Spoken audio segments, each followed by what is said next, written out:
hear the arrows? Okay. Okay then. Thank you, Wes. Good evening, ladies and gentlemen. Pleasure to be here tonight and to deliver this talk. This talk for the onshore portion, on average it's around 50 minutes. I have 30 minutes to deliver, so I told Wes to keep me on track, so I'm going to try to get through it and speak very fast. The cover slide here, just to point out, you're all familiar with the GPS platform. The rig in the middle here, this is the Garden Hill rig that was drilled on the Port Peninsula in 1994-95. And the rig to the left, that is at Carson's Pond circa approximately 1960, when General Oil Fields were there under J.B. Henry doing petroleum exploration. But anyway, I'll save all that for the top. A few acknowledgements here. I'd like to acknowledge from the Energy Branch my co-worker Karen Waterman and Julian Owens, and from the Mines Branch Bruce Ryan. A talk of my nature here, where it is very historical, it dates back to 1812, the earliest mentions that I can find for petroleum references. And then moving forward, you have to piece this story together, and in a lot of cases you make a lot of assumptions. So I offer up the following disclaimer before I begin.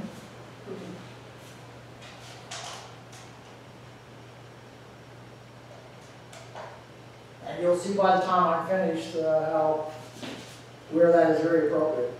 Okay, the story begins, and it doesn't begin in Newfoundland. It begins in Canada in 1858. Actually, it begins a little bit before that with two brothers by the name of Charles and Henry Tripp. And they formed the first petroleum-related company in the world to look for petroleum. But what they were doing is they were digging petroleum from the gum beds in Enniskillen Township in Lambton County, Ontario. But they ran into financial problems, and they couldn't actually get the petroleum, the gum bed material, to market.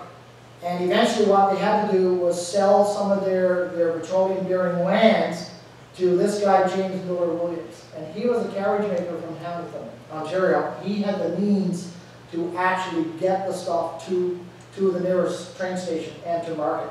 So what happened, they ended up selling most of their land to James Miller Williams. And in 1858, he dug a well and actually discovered, instead of just taking the hardened gum or solid bitumen, he actually found liquid petroleum at around 14 feet depth. So he's credited with basically the first petroleum well in North America. Now, in 1859, the Americans, under Colonel Edwin Drake, he drilled a well down to 69.5 feet, and he discovered oil in that particular well. And he was regarded as the father of the petroleum industry for North America and probably the world itself. If you ever get a chance to go up near Sarnia, I would encourage you to go to Oil Springs and go visit the Oil Museum there, and it tells the complete Ontario story. And you'll see where the Miller Williams dug the first well, and you'll learn about Tripp and Williams, etc. Likewise, I would encourage you to go to Titusville in Pennsylvania, which is around 2.5 to 3 hour drive south of Buffalo. So from the Canadian-American border, and you can see the Drake well site there, plus the museum, and read about his driller, which was Uncle Billy Smith, and Edwin Drake. Now moving forward in Atlantic Canada, if Williams was 1858 and Drake was 1859, as you can see from the map here, that Atlantic Canada followed very shortly after that in New Brunswick, 1859, so only the same year, that Drake drilled his well. 1860 in the Gas Peninsula, 1869 in Cape Breton Island in Nova Scotia, and the first well in Newfoundland was drilled in 1867 at Carson's Pond. In Newfoundland itself, not only is Carson's Pond in the historic oil region, but also just to the south at St. Paul's Inlet, further south at Shoal Point on the Port Peninsula, and then a little bit younger in the Deer Lake Basin, and then in the Bay St. George Basin.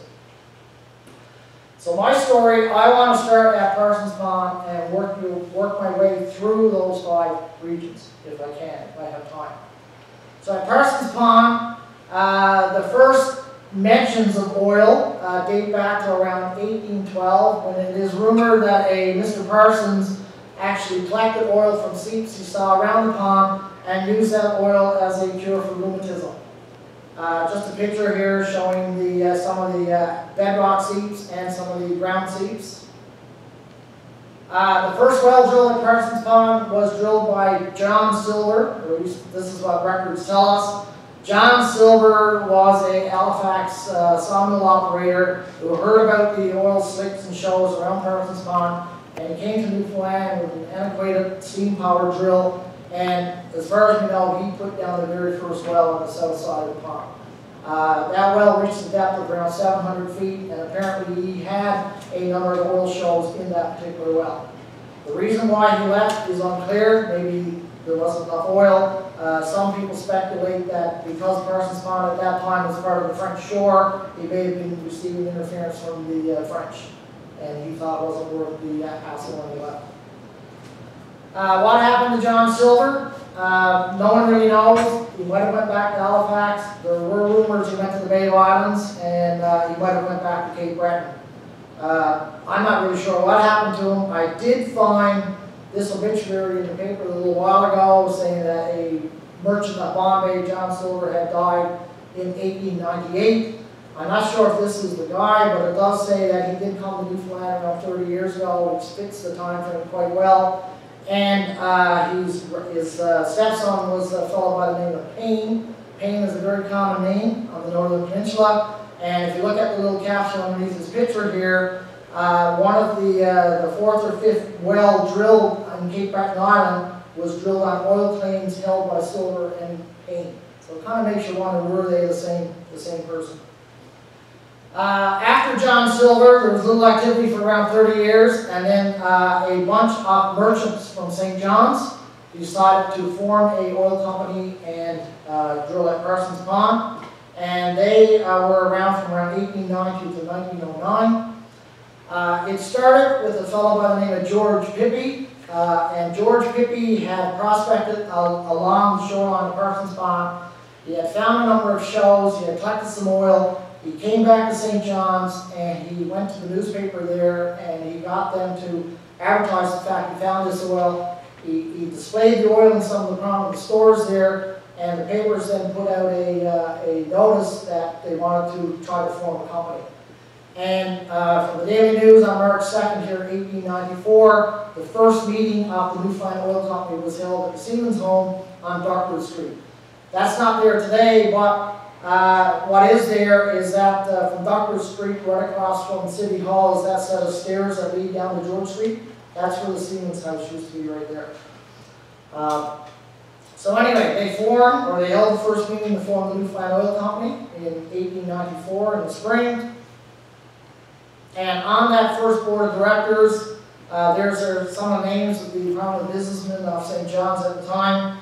They had a working capital of $30,000, and you can see that George Pippy, he remained on that board of directors. He didn't just sell the stuff to the St. John's people. He was also part of that group as well. Their first director or president was Captain Philip Cleary, and Cleary was a prominent mining man in Newfoundland at the time.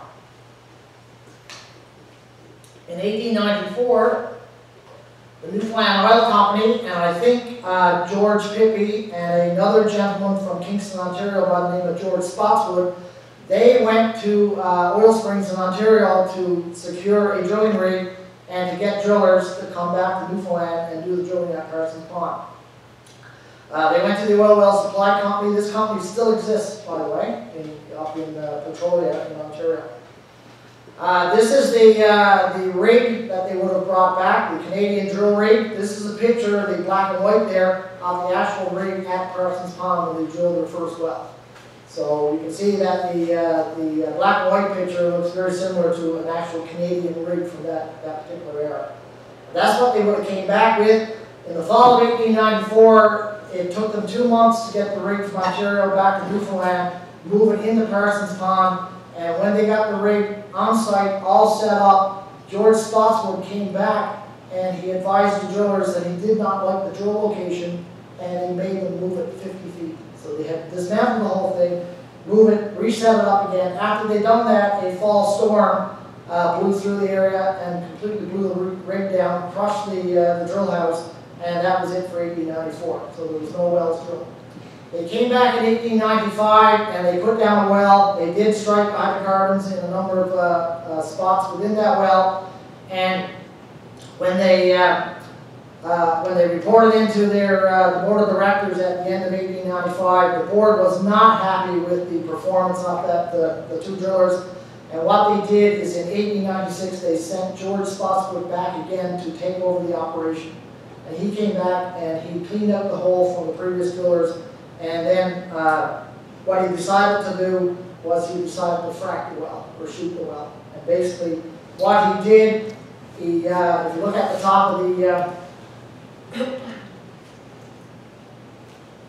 right there's a little metal cylinder. He would fill that with either dynamite or nitroglycerin. They would drop that down the hole, and once it got down to the bottom of the hole, they would then put what we call a little gold devil here at the top of the well with a detonator cap, and then they would release that down the well, and when it hit the metal cylinder, of course, and set off the detonator cap, the well would blow. There would be a moment of silence depending on the depth of the well. Eventually then the sound would get to surface, and in most cases, if there was oil and gas, it would be a gusher. So it kind of went something like this. Make sure if the sound is turned on the computer. And that would be the end result. And the reason they would do that, of course, is to basically enlarge the hole down at the producing horizon. And that way then they could bail the oil, or pump the oil out. You can tell that these St. John's merchants had absolutely no idea about oil and gas because they found the oil. And if you look at the headline here, 6 barrels were pumped up in a very short time. Every receptacle is full. I mean, what were they expecting? They got 6 barrels to go drill for oil. I mean, you know. But anyway, the merchants and the residents of St. John's, they were very excited about this. And 5 days later in the Daily News, the headline there, the main headline was that there was a boom in the oil shares for the Newfoundland Oil Company. Later in that fall, Spotswood started a second well closer to the lake shore. Unfortunately for Spotswood, he was a very heavy smoker, and he got sick real quick. And they took him to the hospital in St. John's, and within 2 weeks he died at 48 years of age. And from reading some reports from James P. Howley, some geology reports, it sounds like the man may have had lung cancer. Or it sounds like what Howley used to say when he used to visit the rig site.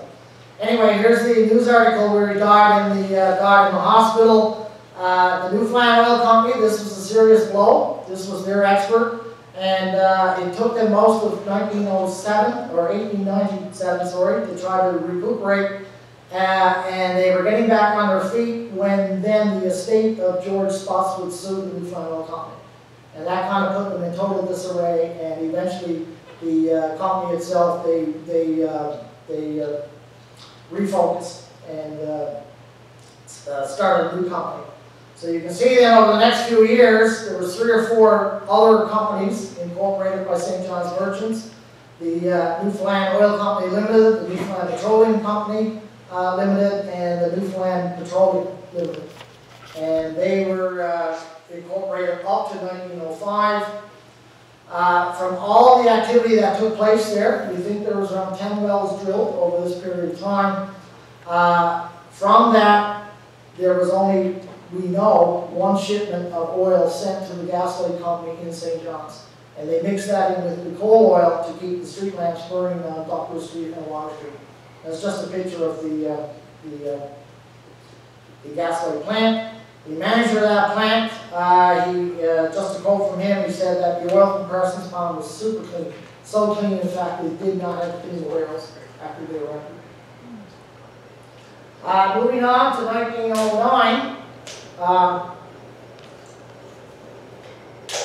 a gentleman by the name of James Dodds Henry, J.D. Henry, a British oil expert, he visited Newfoundland and he done a survey of the Parsons Pond field with the idea that he was going to report back to British capitalists to see if any of them would be interested in forming an oil company to come explore in Newfoundland. J.D. Henry, he was an expert. He had written this book here, Oil Fields of the Empire. This is the book that resulted from his visit to Newfoundland. But he was also editor of a magazine called The Petroleum World, plus another 5 or 6 different books that he had written about oil around the world. In his particular book, he said that there were 11 drill holes that he could find at Parsons Pond at that particular time in 1909. There was 4 on the north side of the pond and 7 on the south side. And one of those would have been the original silver well drilled in 1867. His report was very favorable, and that followed then after the colonial Newfoundland merchants finished there at Parsons Pond. Then there was British activity. Funny thing about the British activity was that the colonial Newfoundland government would not help out the Newfoundland merchants, would not give them one break, one bit of money, nothing, and they bent over backwards to try to help out the British and gave them all kinds of concessions and acts to, confirm their agreement and this kind of stuff. This particular one here, the material plant and machinery would be free of duty, brought into the province, and the power of council, they could impose special duties on petroleum in certain circumstances. So other companies would bring in petroleum into the province to sell, and the Newfoundland oil fields, the first British company, they would impose a tariff on that, so that they would advantage the Newfoundland oil fields. Anyway, that first company was Newfoundland Oil Fields. They were there from around 1910 to 1913, incorporated in London. They had a contract to supply the British Navy with 11 million gallons of crude. They drilled, as far as I can tell from newspaper records, 2 wells at Parsons Pond. There's some of the boards of directors there, former Governor of Newfoundland, Henry Arthur Blake, former Premier of Newfoundland, James S. Winter, and some British industrialists. Following them, the Parsons Pond Oil Syndicate, they were there from around 1913 to 1915. They drilled 2 wells at Parsons Pond.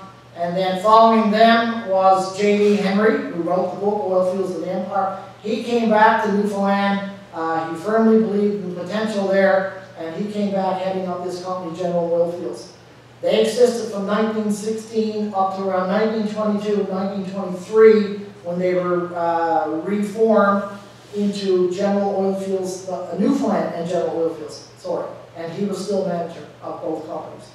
And they existed up to 1925. And there's just a picture of J.D. there, picture of the drill rig at Parsons Pond in around 1917. There's another picture of J.D. Henry right here.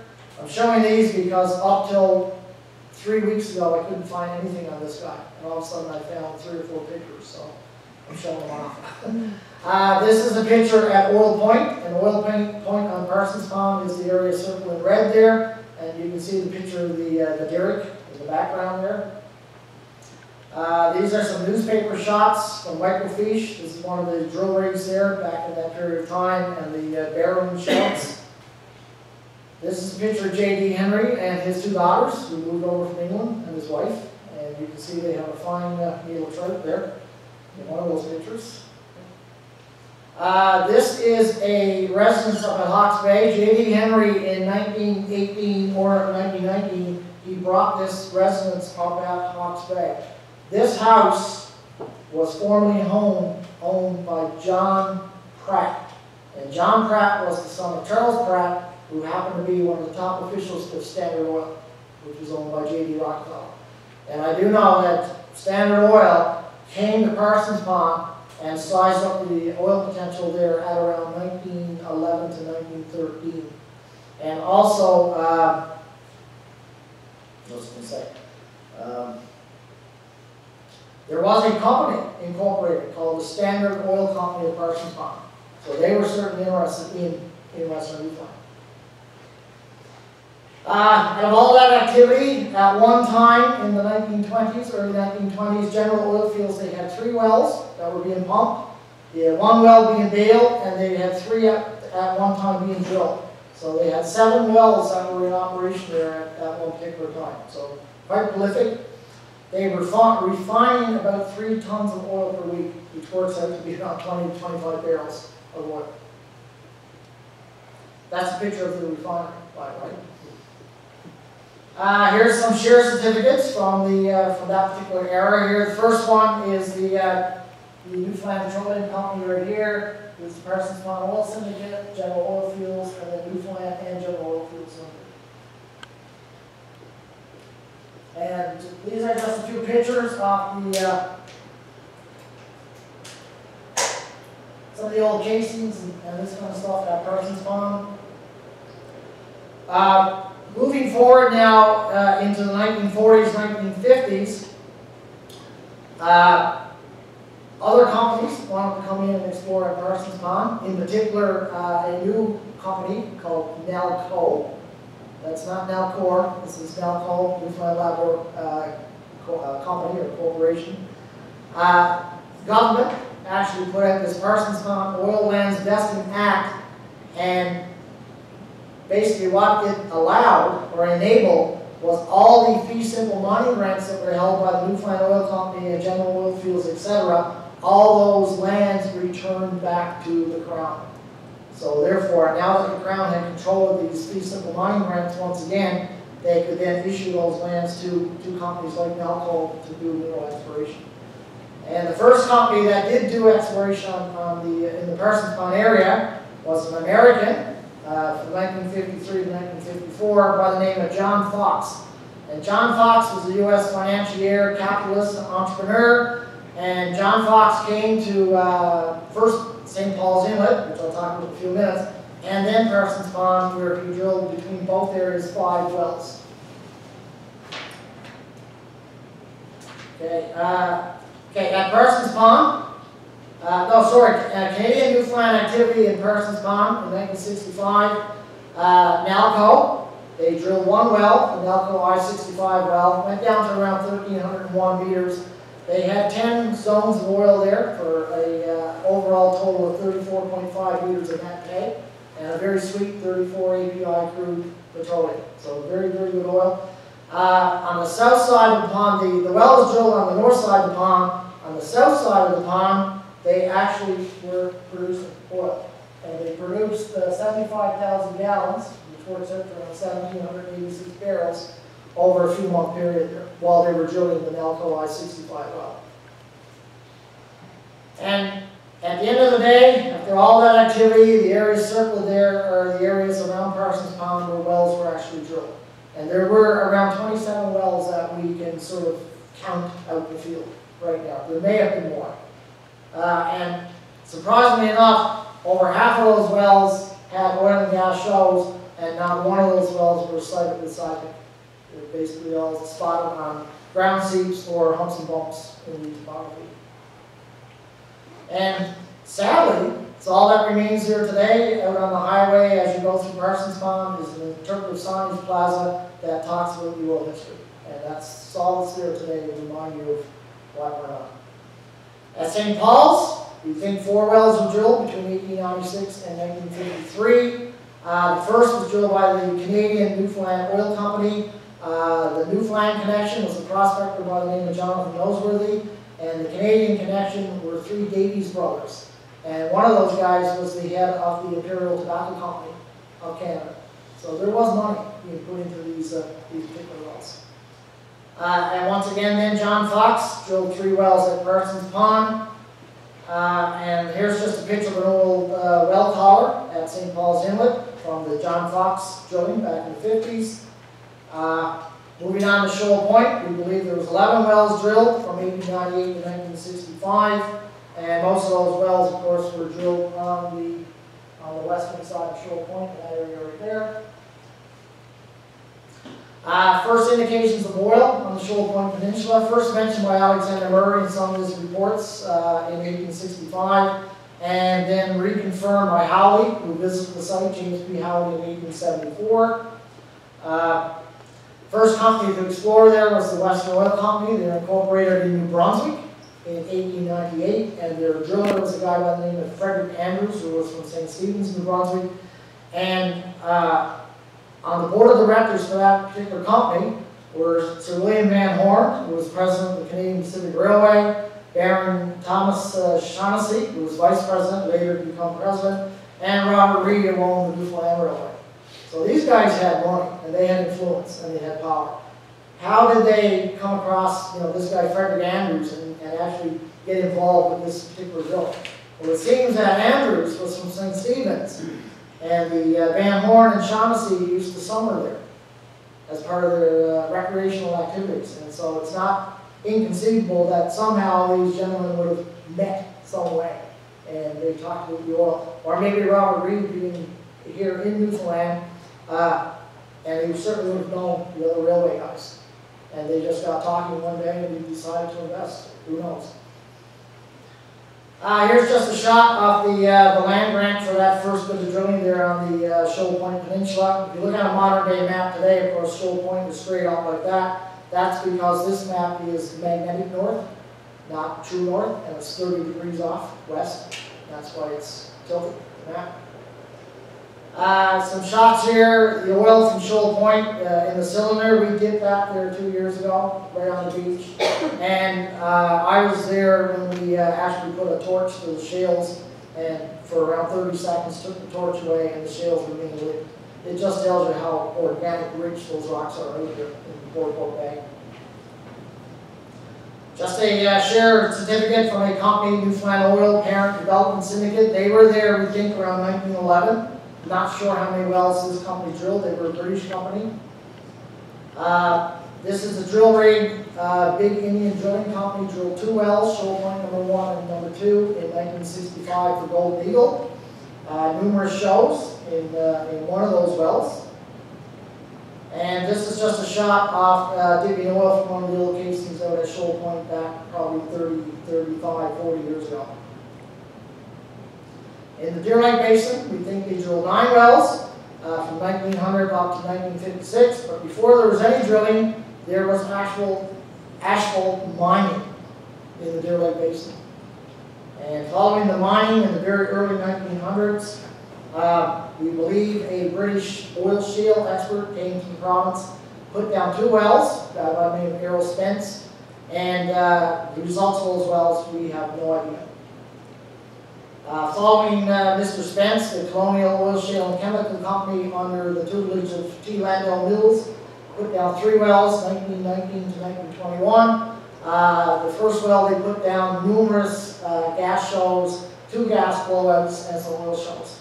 So certainly some potential there in the Deer Lake Basin. In 1955-56, Clayrard Uranium, Newkirk Mining put down 4 wells. The red dots on the map there, in those 4 wells, 2 of those encountered significant gas shows.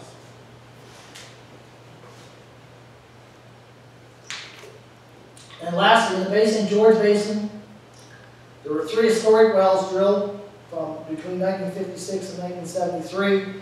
The last one was Union Burnix in 1973, right in the southwestern part of the Anglo Mountains. That was a fairly deep hole. They hit some porosity, but no shows, that particular well. Previous to that, though, in 1955 and 1956, the Newfoundland government were trying to delineate the Flat Bay gypsum deposit. And while they were doing this delineation drilling, in 2 of the drill holes, they encountered hydrocarbons. Gas in one and liquid petroleum in the other. This is just a shot showing one of the grid for the gypsum drilling. And the 2 holes there are marked in the red right there. That's where they struck the hydrocarbons. This is a shot of the guys that drilled those holes. I have no idea who they are. And this is when they struck the gas. They had to flare off the gas for a couple of days before they could resume the drilling again. So, just a few shots of that. And lastly, this is a shot just showing the distribution of the historic and recent petroleum wells that's been drilled in western Newfoundland. The historic wells are in red, and the recent wells are in black. And you can see that the historic wells, for the most part, they're clustered here at Parsons Pond. There's a few here at St. Paul's, and there's another big cluster here at Shoal Point, and there's a few scattered around the Deer Lake Basin, and a couple right here in the